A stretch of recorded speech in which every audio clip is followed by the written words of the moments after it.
मराठी सकारात्मक पारदर्शी पत्रकारिता। विद्यार्थिनींना घेऊन जाणारी रिक्षा अपघातग्रस्त, जखमींवर खासगी रुग्णालयात उपचार। मिरज येथील सुभाषनगर रस्त्यावर शनिवारी सकाळी सुमारे 10 वाजण्याच्या सुमारास 2 रिक्षांमध्ये झालेल्या जोरदार धडकेत 4 ते 5 शालेय मुली जखमी झाल्या। जखमी मुलींना तातडीने उपचारासाठी खासगी रुग्णालयात दाखल करण्यात आली असून त्यांची प्रकृती स्थिर असल्याची माहिती मिळाली आहे।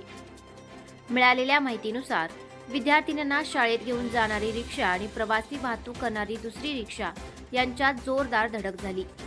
धडकेची तीव्रता इतकी होती की एक रिक्षा रस्त्याच्या कडेला पलटी झाली तर दुसरी रिक्षा रस्त्याच्या मध्यभागी फिरली। अपघातावेळी विद्यार्थी वाहतूक करणाऱ्या रिक्षामध्ये शाळेत जाणाऱ्या मुली होत्या। या अपघातात 4 ते 5 मुलींना दुखापत झाली। घटनेनंतर परिसरात नागरिकांची मोठी गर्दी झाली होती। तसेच काही काळ वाहतुकीची मोठी कोंडी निर्माण झाली होती। या अपघातात दोन्ही रिक्षांचे मोठ्या प्रमाणात नुकसान झाले असून घटनेची माहिती मिळताच पोलिसांनी घटनास्थळी धाव घेत वाहतूक सुरळीत करण्याचे काम केले।